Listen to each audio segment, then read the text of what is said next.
आज हम निकल रहे हैं जोधपुर से जैसलमेर की ओर। सीमावर्ती शहर है राजस्थान का, पाकिस्तान की सीमा से लगा हुआ है जैसलमेर। जोधपुर में जयपुर के मुकाबले सर्दी कम है। यहाँ से जैसलमेर पहुँचने में 5 घंटे का समय लगता है। आज धूप निखरी है और आगे बढ़ने के साथ ही मौसम की तपिश भी महसूस हो रही है। कार के भीतर एसी चलाना पड़ रहा है। रास्ता बेहद खूबसूरत है, सड़कें बढ़िया है, लेकिन आसपास आबादी बहुत कम नज़र आती है। दूर जहाँ तक निगाहें देख सकती हैं, रेतीली ज़मीन और बबूल के पेड़ ही नज़र आ रहे हैं।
यहाँ से परमाणु परीक्षण के लिए मशहूर पोखरण कुछ दूरी पर ही है।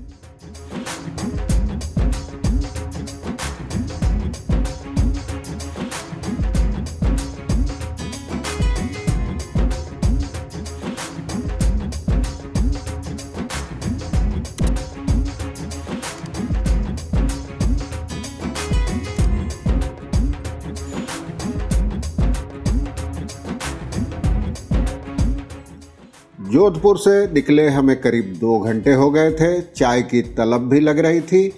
ड्राइवर ने बताया कि रास्ते में मरुधारा रेस्टोरेंट चाय नाश्ते के लिए मशहूर है। इस रेस्तरां का संचालन एक पूर्व सैनिक की ओर से किया जाता है। हम भी चाय पीने के लिए वहां ठहरते हैं। चाय नाश्ते के बाद हम फिर निकल पड़ते हैं जैसलमेर की ओर।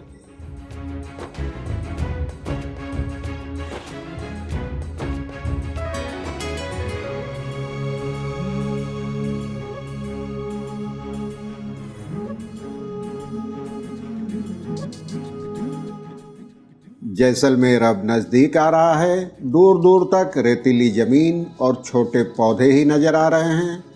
दूर पवन चक्कियाँ भी दिख रही हैं।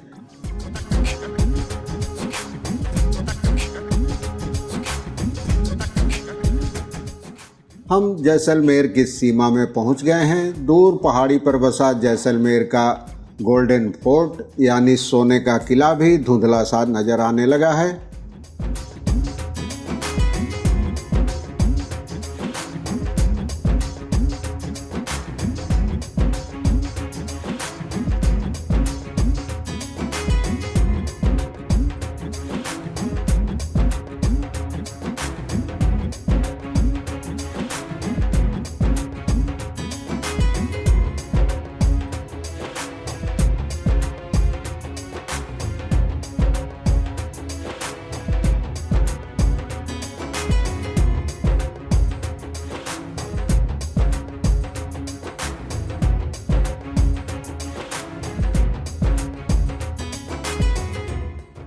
आखिर अब हम जैसलमेर शहर के भीतर पहुंच गए हैं।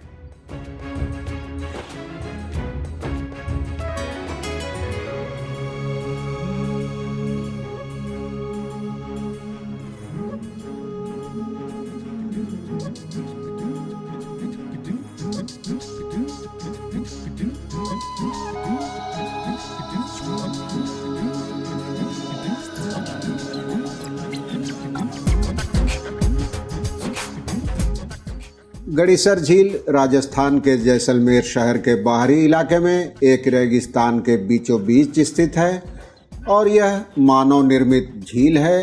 स्थानीय लोगों की ज़रूरतें पूरी करने के लिए महारावल गढ़सी ने वर्ष 1391 में इसे बनवाया था ताकि पीने के पानी की कमी न हो।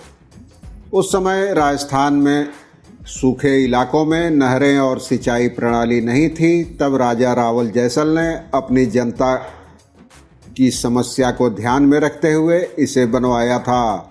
यह जैसलमेर के किले के काफ़ी करीब है और पर्यटकों के आकर्षण का प्रमुख केंद्र है। खासकर सूर्योदय के समय यहाँ से आकाश का दृश्य और जैसलमेर किले का नज़ारा बहुत ही आकर्षक लगता है। इस झील के पास तमाम पर्यटक राजस्थानी ड्रेस में फोटोएं भी खिंचवाते हैं। हमने भी तस्वीरें खिंचाई। यहाँ कपड़े भी मिल जाते हैं और फोटो कुछ देर में ही आपके हाथों में होती है। झील के बाद हमारी मंजिल थी जैसलमेर का किला। मशहूर फिल्मकार सत्यजीत रे की फिल्म सोनार किला यानी सोने का किला ने इसे बंगाल के लोगों के लिए तीर्थ का दर्जा दे दिया है। यह देश का अकेला ऐसा किला है जिसके भीतर पूरा शहर बसा हुआ है। स्थानीय रूप में इसे सोने के किले के नाम से जाना जाता है और यह देश के नहीं दुनिया के सबसे बड़े किलों में से एक है। वर्ष 1196 में राजपूत शासक राव जैसल ने इसे भी बनाया था और गोल्डन फोर्ट के रूप में मशहूर तो है ही। जैसलमेर शहर के शानदार स्मारकों और सबसे आकर्षक पर्यटन केंद्र भी है। यह किला विश्व विरासत स्थल है जो राजस्थान के तमाम अन्य किलों के साथ यूनेस्को की सूची में शामिल है। यह किला वर्ष 1762 तक मुगलों के नियंत्रण में बना हुआ था। उसके बाद महाराजा मूलराज ने इसे अपने कब्जे में कर लिया। ऊंचाई पर होने की वजह से यह मराठों के विनाश से बच गया।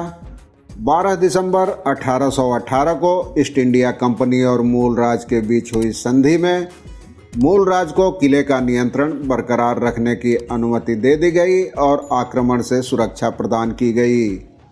1820 में मूलराज की मृत्यु के बाद उनके पोते गज सिंह के कब्जे में किले का नियंत्रण रहा।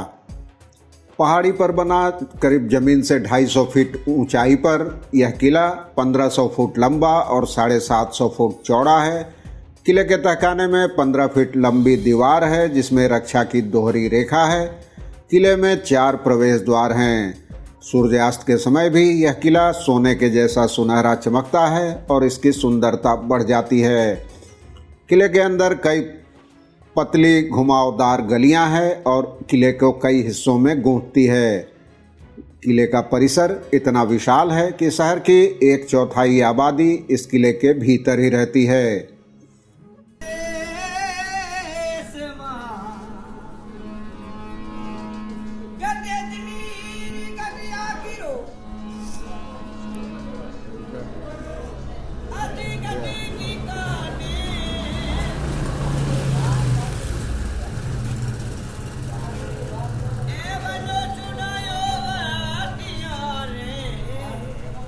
किले की सबसे ऊंची जगह से शहर का शानदार नज़ारा दिखता है।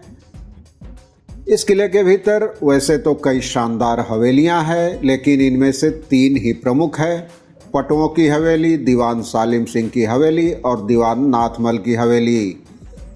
कला की दृष्टि से पटुओं की हवेली और नाथमल की हवेली सबसे बेहतर है।